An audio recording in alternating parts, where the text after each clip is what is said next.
Olá, sejam bem-vindos à nossa próxima palestra com a minha querida parceira, sócia, amiga, Daniele Fontes Bernardes, uma profissional de excelência na área dela. Dani é fonoaudióloga clínica, mestre em ciências pela Faculdade de Medicina da USP. Ela é especialista em motricidade oral pelo Conselho Federal de Fonoaudiologia. Ela é membro da Abramo e da ABOFM. A Dani sabe como ninguém fazer eletromiografia e biofeedback, duas especialidades super específicas da fonoaudiologia. Ela é docente da pós-graduação do Cefac, do IDE e da fonoestética da face. Ela também é docente e coordenadora científica do pós-grado de especialização em terapia miofuncional orofacial em Madrid, Espanha. E ela é sócia proprietária junto comigo aqui no Espaço Colab Laboratório da Primeira Infância. Hoje a Dani vai trazer pra gente o tema alterações de motricidade oral que podem ocasionar recusa alimentar.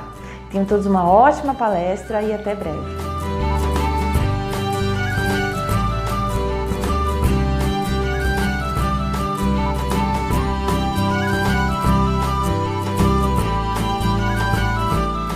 Olá, eu sou a Daniele Fontes, fonoaudióloga.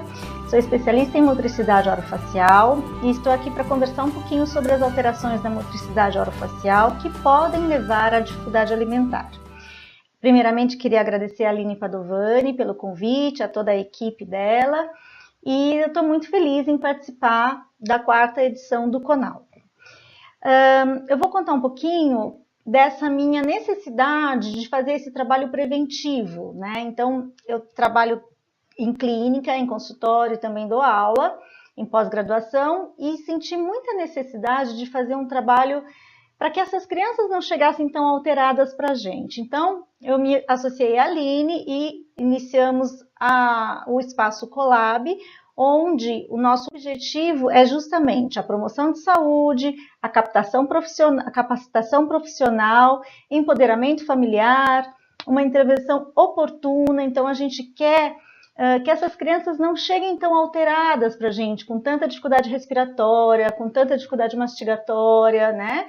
Então, a gente quer, na verdade, fazer uma captação profissional, ajudar essas famílias e tentar com que essas crianças cheguem cada vez menos alteradas e até não precisem tanto do tratamento fonoaudiológico.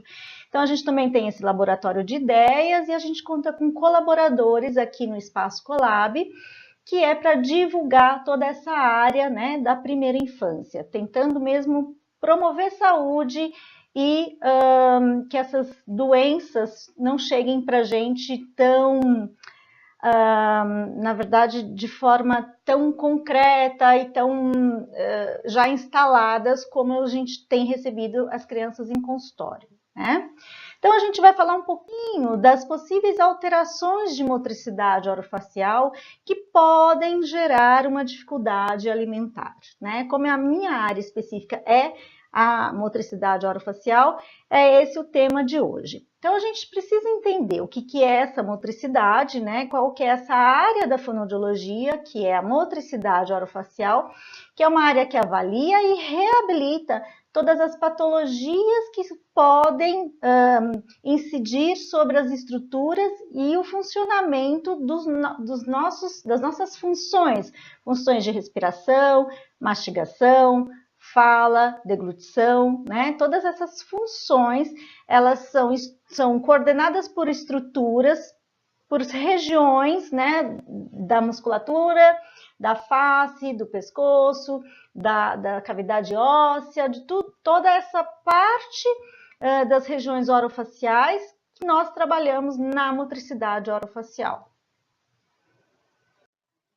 Então, o papel dessas funções orofaciais, ele é imprescindível no crescimento e no desenvolvimento crâniofacial. Todas as nossas funções de respiração, sucção, deglutição, mastigação e fala, todas elas vão influenciar diretamente no desenvolvimento e no crescimento crâniofacial. Então, através das ações musculares das nossas funções, por exemplo, quando eu respiro, o ar que entra pelo meu nariz, meu lábio ocluído esse ato de respirar, ele influi diretamente no crescimento e desenvolvimento crâniofacial, né? Então, o modo como eu uso, né, como eu faço as minhas funções orofaciais, isso vai ajudar, vai promover um bom crescimento e desenvolvimento crâniofacial. Então, é muito importante a gente entender a normalidade dessas funções, o que é normal, o que é esperado para um bebê quando nasce, como deve ser a respiração dele, como deve ser a sucção, né? Como evolui essa deglutição, para a gente tentar realmente ter o padrão normal e evitar alterações das funções, para que se evite alterações lá na frente de fala, de mastigação, enfim, ou outras. Então, inicialmente, nós vamos falar da função da respiração, né? Sabemos que o bebê, quando nasce, ele apresenta um padrão de respiração nasal. Esse é o normal e esse é o esperado. Todo bebê pode, ao nascer, respirar pelo nariz. Então, ele deve manter lábios vedados, né? A boquinha fechada, aqui como está esse bebê. E um outro fator importante durante essa respiração é que todo bebê nasce com a língua ocupando quase toda a cavidade oral. A língua do bebê, ela é grande para o tamanho da boquinha dele. Então, ele deve ficar com o lábio vedado e a língua acoplada lá dentro em palato, ocupando toda essa cavidade. Tanto que quando a gente abre esse bebê, por exemplo, que está aqui dormindo, quando a gente abre a boquinha dele, a gente vê a linguinha cair lá de cima, né? Apoiada em papila. Então, esse é o esperado, tá? Que a língua fique apoiada em papila e que a gente tenha o lábio fechado e promova a respiração nasal. Por que que a gente precisa dessa respiração nasal? Então, aqui nesse slide, a gente percebe que o ar, quando ele entra pelo nariz, o nariz tem a principal função de filtrar, aquecer e umedecer esse ar.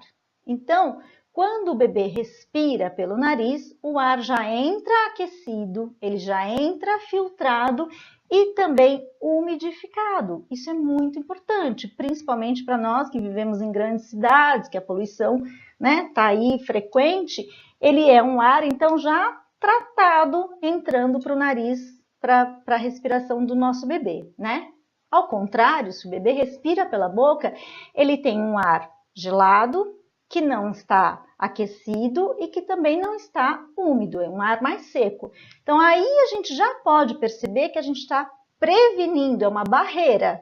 A respiração nasal, ela é uma barreira para a criança ficar doente, resfriada, né? Se ela está podendo usar o nariz para respirar, então ela tem uma grande possibilidade de não ficar resfriado ou, enfim, doente por conta de um ar poluído, de um vírus ou de algo mais que possa estar influenciando. Além disso, a respiração, ela proporciona um adequado crescimento crâniofacial.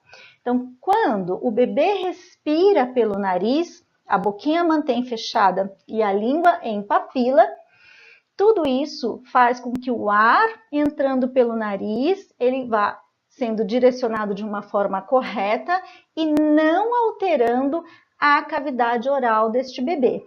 O contrário, quando o bebê não usa o nariz para respirar, a criança, né, se torna um respirador oronasal, que a gente chama.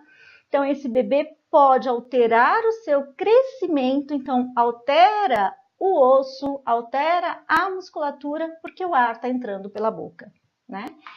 Além de tudo, além de filtrar, de aquecer e umedecer, de proporcionar um bom crescimento, a respiração nasal também favorece o olfato e o paladar. Então, aqui já pensando lá na frente na mastigação, né? Quando o bebê vai se alimentar, através de alimentos mais sólidos, que se ele respirou bem pelo nariz, ele tem já uma possibilidade de ter um bom olfato e já ter desenvolvido esse paladar. Diferente de um bebê que se respirou o tempo todo pela boca, ele pode ter um olfato perdido, sim, e também um paladar diminuído. Então, quais as maiores alterações, né? O que pode alterar a respiração para o meu bebê deixar de usar o nariz e passar a respirar pela boca? Principalmente são as obstruções nasais. Então, um bebê, uma criança que tenha uma hipertrofia de amígdalas e de adenoides, então as cavidades que eram para ser de um tamanho adequado, né? Não cavidades, mas a amígdala e a adenoide, que teriam um tamanho normal, ele está aumentado. Então, esse é o nome de hipertrofia. Então, essas amígdalas e adenoides aumentadas impossibilitam o ar de passar pelo nariz. Então, isso pode levar a uma obstrução nasal e pode levar a uma respiração oral. Então, se o ar não passa direito pelo nariz, porque lá dentro, fisiologicamente, algo está aumentado, ele vai então usar a boca para respirar. Ele vai abrir a boquinha e vai passar a usar a boca para respirar. Muitas alergias respiratórias também são responsáveis, tá? Pela respiração oral. Então, a criança que começa a desenvolver alergias, a criança que está sempre, né, com aquele nariz com coriza, enfim, ele passa a usar a boca porque o nariz está ali impedindo, a coriza impede o ar de passar pelo nariz. Então, ele vai usar a boquinha também para respirar. Então, as obstruções, as alergias e hábitos orais.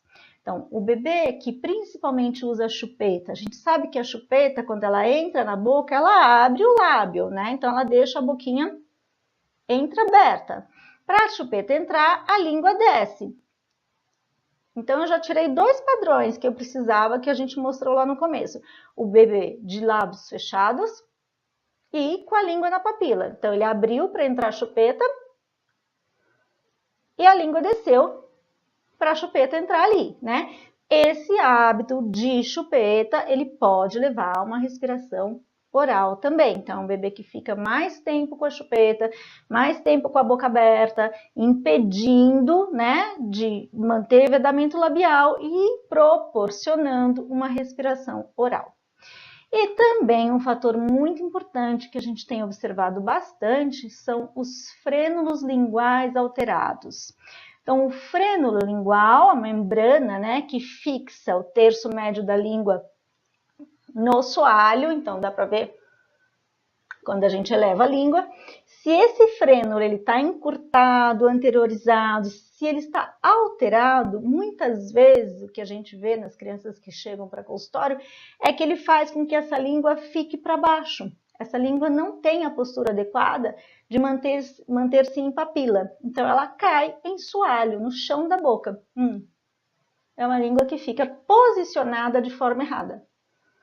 Então, essa língua posicionada para baixo, em soalho bucal, que a gente chama, ela tende a deixar também a boca aberta, porque a língua é músculo e o músculo pesa. Se ele saiu da posição adequada, que seria em papila palatina, ela desce, pesa, né? Fica pesada no soalho e o bebê pode acabar abrindo a boca para respirar também. Então, esses fatores, só eles já estão ali impedindo ou dificultando uma respiração nasal. Então, a gente precisa prestar muita atenção como está a respiração dessa criança, desse bebê. Observou que a boquinha está aberta, que a linguinha está aparecendo, né? Tá com hábito de chupeta, tem essas características. Começa a ficar de olho nisso tudo e observa se isso está levando a uma respiração oral. Se tiver, a gente precisa encaminhar, avaliar e tratar, porque o bebê ele deve sempre usar o nariz para respirar. Muito bem. E o que acontece então se um desses fatores ou somatória deles levar o bebê a usar a boca para respirar e não o nariz? Esse bebê ele vai ter uma série de alterações, né? Então, elas vão desde alteração do sono. Então, são crianças que são mais agitadas durante o sono, que podem até roncar, né? Por conta da obstrução de via aérea. São crianças que não dormem bem, que acordam muitas vezes, tá? Então, alterações do sono podem estar relacionadas com a respiração oronasal.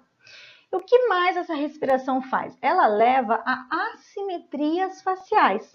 Então, lembra que eu falei que todo o nosso órgão, todo o nosso sistema estomatognático, ele é conformado, né, de ossos, de músculos e tem a responsabilidade das funções orofaciais no crescimento e no desenvolvimento deles. Então, a assimetria facial é um fator que uma alteração respiratória pode estar levando a esse fator de assimetria. Então, o osso do nosso bebê, da nossa criança, pode crescer alterado por conta dessa respiração pela boca, né? Os olhos ficam caídos, eles têm mais olheiras, então é aquela criança que está sempre, né, com o olhinho meio caído, com aquela parte roxa embaixo dos olhos, nas olheiras, porque o ar não está passando adequadamente pelo nariz, ele está respirando pela boca. Com certeza vai manter lábios entreabertos, como esse garotinho aqui, né, dormindo com lábio entreaberto, observa? E ele com esse lábio entreaberto, acho que meu mouse não mostra, né, eu tenho que ir com a caneta. Com esse meu lábio entreaberto, olha a língua onde está posicionada, né? Ela está em soalho, no chão da boca. Então, tudo que a gente falou no começo, que devemos manter a oclusão labial e língua em papila, aqui não está acontecendo. Por quê? Porque ele está precisando usar a boca para respirar. E aí, o que a gente faz? Precisa avaliar por que ele está respirando pela boca, tá? Se não é normal, não é. E se mantiver essa respiração, a gente pode ter essa série de alterações, né? Lábio entreaberto, uma musculatura mais flácida, então todos os músculos da região oral são músculos que precisam dessa oclusão labial, desse ar passando pelo nariz e desse posicionamento adequado. Se a gente tira esse posicionamento, abre a boca, a língua cai, a gente pode levar a uma musculatura mais flácida, a gente fala hipofuncionante. Por quê? Porque a gente alterou o padrão de repouso adequado desses músculos, tá? Muito importante também é que eles vão ter arcadas dentárias alteradas, então alteração no padrão oclusal. O padrão oclusal é muito importante para uma boa mastigação. Se o bebê tem a respiração oral, o ar entra pela boca, a língua cai, o osso se modifica, a mordida do bebê vai se modificar. Então, aquela caixa, né, como a maxila e a mandíbula, ela tampa, muitas vezes isso não vai estar acontecendo. Então, pode estar alterado, pode estar cruzado lateral, ou uma mordida aberta anterior, com uma interposição de língua. Tudo isso vai prejudicar muito na mastigação dessa criança, né? Então, é aquela criança que não consegue mastigar alimentos mais fibrosos, mastigar carne, e aí, às vezes, ele é taxado de, é preguiçoso. Será que é preguiçoso ou ele tem uma alteração de uma função respiratória que levou a uma alteração óssea, que levou a uma alteração de arcada dentária, da conformidade do padrão oclusal, que impede a trituração do alimento, tá? Então, tudo isso a gente vai construindo na mente para saber o que está levando a essa dificuldade alimentar da criança. Pode ser uma respiração oral, tá? Alteração de postura corporal. Então, o bebê, a criança que respira pelo nariz, ela tem o seu corpo, a postura mesmo do corpo alterada, porque ele joga a cabeça para frente para respirar, tá? Ele vai com a cabeça, o abdômen também vai, então ele vai causando alterações de postura corporal, assimetrias. Então é uma criança que você olha quando está retinha, que ela está projetando a cabeça, a barriguinha projetada, às vezes alterando até a coluna, tá? E principalmente alteração de mastigação e alimentação. Então, quando a gente observa esses bebês fofinhos, super bonitinhos, né? Dormindo aqui, a gente tem que prestar atenção na respiração. Olha só, todos eles com os lábios entreabertos, né? Todos eles com uma postura inadequada de lábio, a língua caída em soalho bucal, esse também, né? Esse também, a gente observa a linguinha caída aqui. Todos esses padrões estão alterados. Então, o que a gente faria neste momento? Tenta fechar esse lábio, promove o vedamento labial e observa se ele passa a usar o nariz para respirar. Ah, mas ele não consegue ficar assim. Então, vamos pensar o que pode estar acontecendo e vamos sugerir uma avaliação para descobrir o porquê que esse bebê está usando a boca para respirar e não o nariz. Tá? Porque realmente a respiração adequada, ela deve ser nasal. Uma respiração oronasal ou, né, pela boca leva a essa série de alterações que a gente falou anteriormente. E todas essas alterações podem sim ser responsáveis por uma dificuldade alimentar, por uma dificuldade mastigatória lá na frente, bem? Então, mais uma foto aqui mostrando, né, que a alteração da respiração. Então, um bebezinho lindo, de olhos azuis, mas com a boquinha aberta e a linguinha caída. O que pode gerar? Pode gerar um padrão alterado de musculatura. Então, aqui a hora que eu falei, olha, uma musculatura hipofuncionante. Esse lábio, ele tá tão aberto e tá tão acostumado a ficar entreaberto, que ele vai ficando evertido. A gente começa a ver o vermelhão labial, né? E observando esse vermelhão, a gente observa que ele está com um padrão inadequado, que deveria ser vedado, fechado e não está. A língua está aqui embaixo, aparecendo, né, em soalho bucal, que também não deveria estar. Então, o nariz não está sendo usado para respirar e isso tudo está levando uma alteração da função e das estruturas anatômicas. Então, a gente observa nessa outra criança que ela tem uma mordida aberta. Então, anatomicamente, essa oclusão deveria ser a tampa fechando, né, a caixinha da mandíbula, fechando a maxila, e não está entreaberto. Então, muito provavelmente essa língua vai repousar aqui nessa mordida aberta e isso vai dificultar essa criança de mastigar. Então, vai ser um fator predominantemente importante ali para dificultar na alimentação dessa criança, tá? Nós temos na nossa sociedade um dia específico de atenção ao respirador oral. Então, todo ano, a Sociedade Brasileira de Fonoaudiologia, ela chama a atenção, né, dos pais, das pessoas, da comunidade em geral, para o fato da criança dever respirar sempre pelo nariz e não pela boca. Então, aqui foi um folder de uma dessas campanhas mostrando, né, que se você tem sempre o nariz obstruído, mantém a boca aberta, mantém lábios ressecados aqui, então era para preencher essas lacunas. Se isso estiver acontecendo, fique atento, você está com uma alteração respiratória. E mais, procure ajuda, né? Porque definitivamente não é normal a respiração pela boca. Ela vai alterar uma série de fatores que vai prejudicar no crescimento dessa criança, tá? Então, eu acho muito importante a sociedade alertar, né, a comunidade para esse fator da respiração, que é uma coisa que às vezes passa desapercebido, né? Muito bem, então falamos um pouquinho da respiração, vamos falar um pouquinho da sucção, né? Então, a gente sabe que ao nascer, o bebê ele já apresenta o reflexo da sucção. Então, ela é reflexa e ela começa a aparecer no início, né? O início da sucção é na 18ª semana gestacional. Então, sim, o bebê suga desde dentro da barriga da mamãe, né? Na vida intrauterina, ele inicia o reflexo de sucção. e ela estará aperfeiçoada entre a 32ª e 34ª semana gestacional. Então, por quê? Porque quando ele já vai nascer, o bebê está pronto para nascer, ele deve ter o controle entre a sucção e a deglutição já coordenados, porque ele vai nascer e vai mamar, né?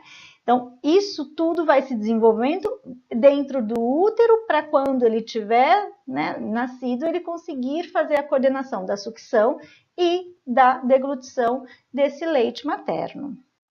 Então, aqui a gente observa um bebê dentro do útero fazendo o quê? Sugando o seu dedo, né? Então, a sucção dentro do útero, ela é muito comum e ela é esperada, né? Então, às vezes a gente vê os pais falando, ai, no ultrassom ele já sugava o dedo. Sim, que bom, ele está treinando essa sucção dentro do útero da mãe. Então, é normal esse padrão de sucção aparecer dentro do útero. Então, nos ultrassons, os pais já falam, ah, ele já sugava o dedo, né?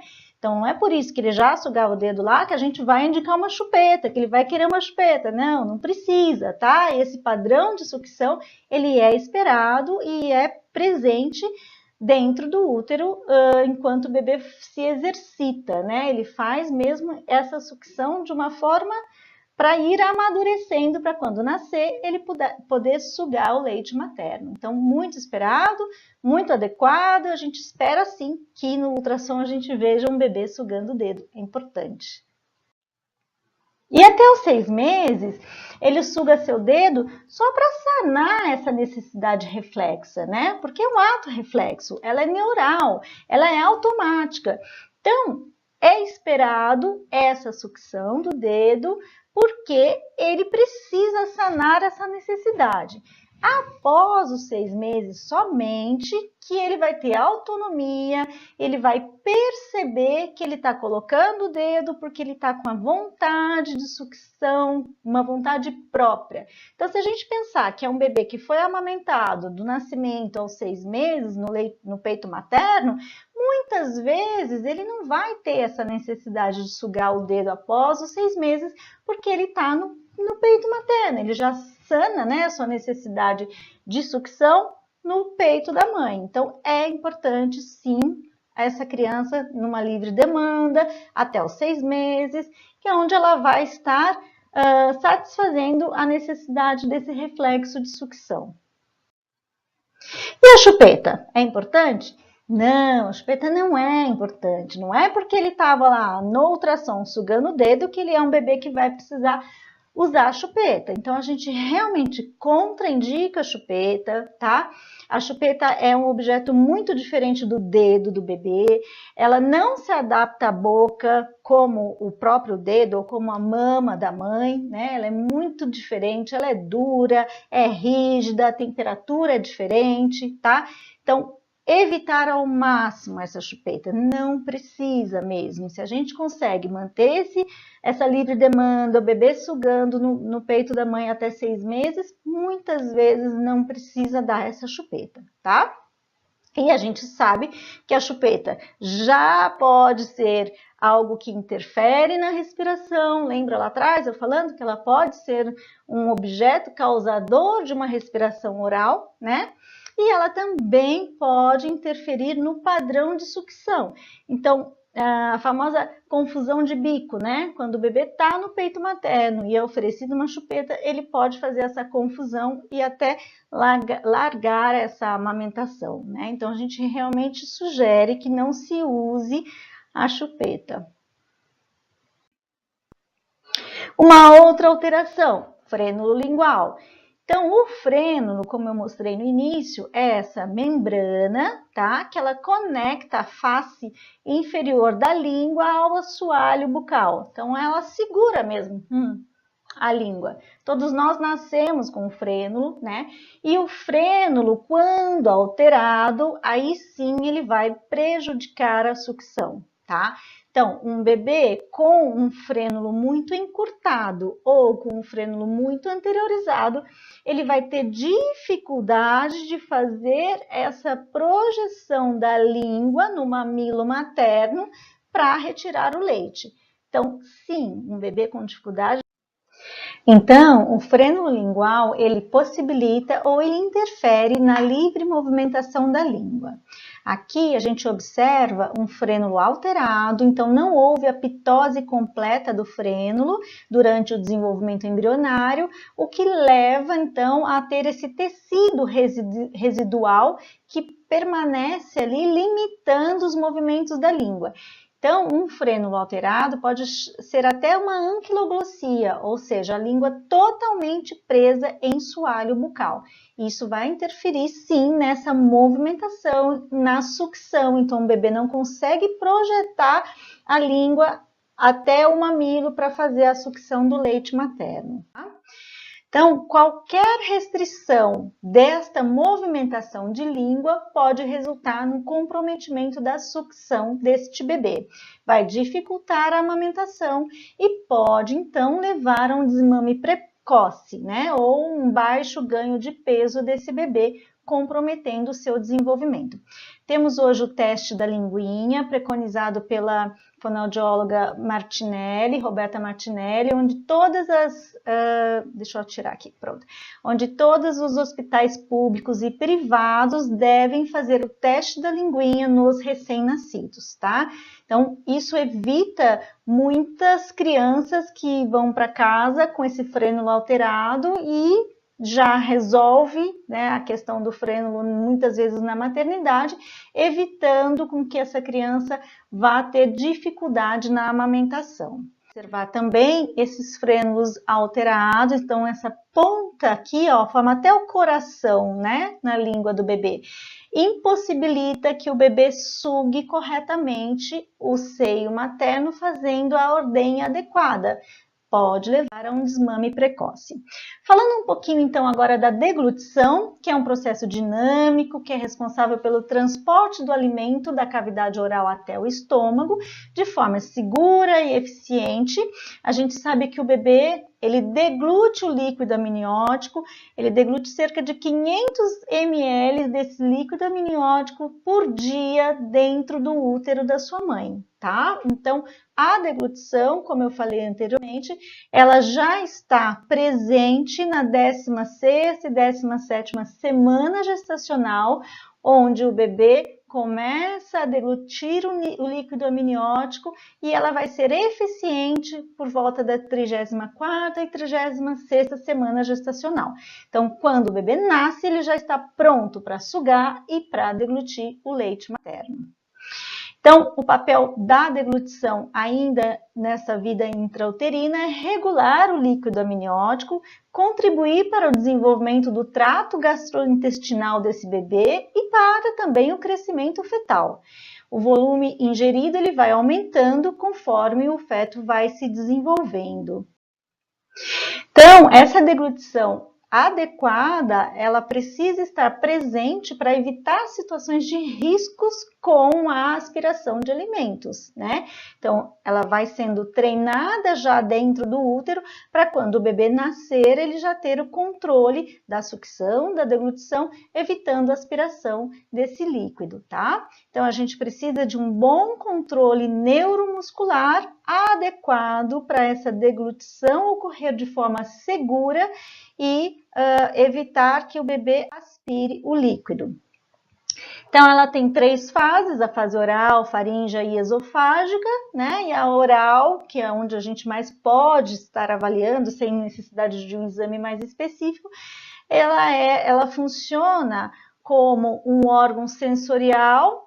A cavidade oral funciona como um órgão sensorial e motor para preparar o alimento para que ele seja deglutido de forma segura. Então, sabendo que a gente deve ter uma respiração nasal, lábio ocluído, uma boa postura de língua, isso tudo vai ajudar muito na deglutição adequada para esse bebê. Então, prejuízos nessa deglutição podem levar a prejuízos no desenvolvimento nutricional, pode levar a desidratação, infecções pulmonares e até mesmo a óbito. E por fim, falando da mastigação, que é uma função motora complexa, que tem como função maior é formar esse bolo alimentar para ele ser deglutido, né? Então a gente sabe que aprender a mastigar é uma atividade multissensorial, envolve a participação de várias estruturas e músculos, então a estrutura bucal, mandíbula, maxila, língua, musculatura de lábios, bucinadores, orbicular da boca, todos eles são imprescindíveis para uma boa mastigação. Então, a gente sabe que na mastigação a gente usa os músculos da boca, da língua, da bochecha, elevadores de mandíbula, entre outros, para uma mastigação eficiente.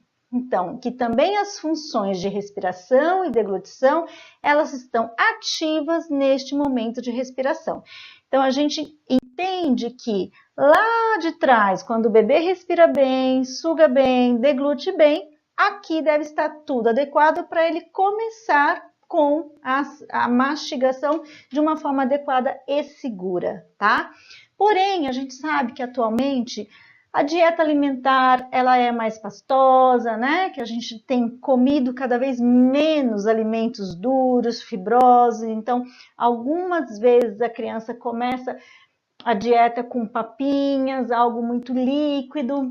Sabe que às vezes essa alteração respiratória, então um respirador oral, hábitos orais persistentes, então uso muito prolongado de chupeta, mamadeira, alterações de oclusão, dente torto, né? Não é torto, mas o dente, a arcada dentária com uma alteração na conformidade óssea, hipofunção muscular, frênulo lingual alterado e outras alterações como sensoriais, podem interferir nesse processo mastigatório da criança.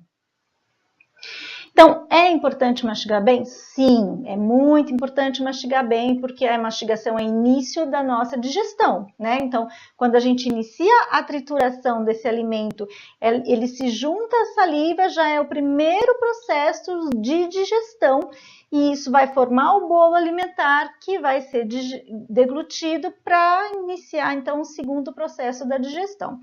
Então, uma boa mastigação, ela promove um adequado crescimento crânio-facial, então toda a estrutura de arcada, estrutura óssea, crescimento mesmo do crânio e da face, ela é bem desenvolvida conforme eu tenho funções adequadas de respiração, mastigação e deglutição, né?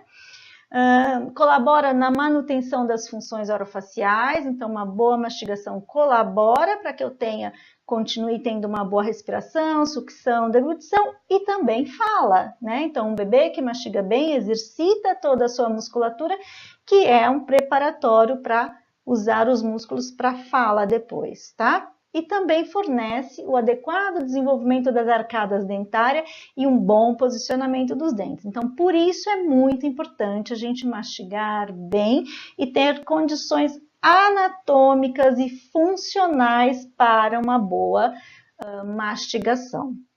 Bom, sabendo que para uma boa mastigação a gente precisa da integridade do sistema sensório-motor oral, dos músculos e das estruturas ósseas bem desenvolvidos, adequados e das funções de respiração, deglutição e sucção adequados. Então, tudo isso é como se fosse um crescimento em ordem de desenvolvimento.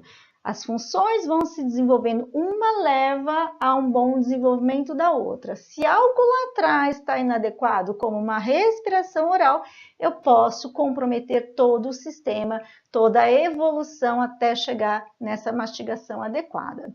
Então, hoje em dia, a gente já tem exames, né, essa eletromiografia de superfície para avaliar a mastigação. Então, é um exame que avalia o potencial elétrico dos músculos. Então, aqui ele vai avaliar o masseter esquerdo e o masseter direito e vai me dar valores, vai me dar o tempo que a criança está conseguindo mastigar. Então, aqui, olha, ele mastigou em 6 segundos um pedaço de alimento. E aí eu tenho os valores de um lado, do outro. Lógico que o exame sozinho, ele precisa estar junto com a avaliação clínica da mastigação. Ele sozinho eu não posso interpretá-lo e dizer, não está mastigando bem por conta disso. A gente faz um exame junto com a avaliação clínica, né? Então, a gente já tem exames específicos, exames objetivos para avaliar a mastigação. A gente consegue até ver numericamente, né, como ele mastiga, que lado ele usou. Então, aqui ele usou mais o masseter esquerdo, usou menos o masseter direito naquele slide. Deixa eu só voltar aqui que ele andou. Ok, mas lá a gente viu que ele usou mais o lado esquerdo do que o direito. E também a gente tem um tratamento específico na fonoaudiologia que pode ajudar essa criança a mastigar. Então, esse é o biofeedback, vocês estão vendo ela mastigando, enquanto o Nemo aparece aqui na tela, ele está dentro do protocolo, e aí eu vou trabalhar com ela se eu quero ele acima do protocolo, abaixo, se eu quero que ela mastigue durante o protocolo todo, né? Dependendo da avaliação clínica e eletromiográfica, eu monto esse protocolo para trabalhar a mastigação da paciente.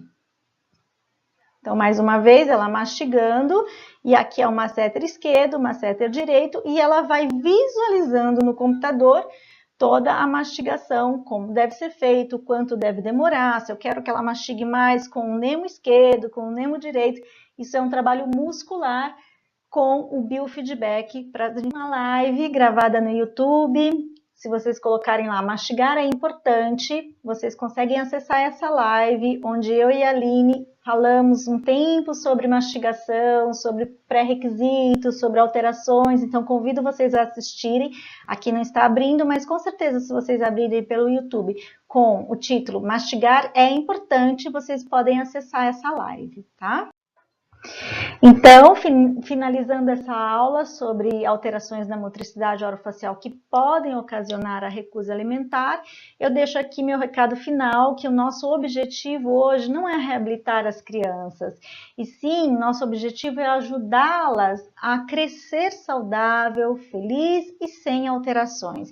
Então, a gente espera muito que essas aulas, elas possam ajudar essas crianças, essas famílias a ter um olhar diferenciado, tentando assim fazer com que ela cresça bem, cresça saudável e tenha menos alterações possíveis. Então, deixo aqui meu e-mail, caso vocês tenham alguma dúvida do que foi falado em aula.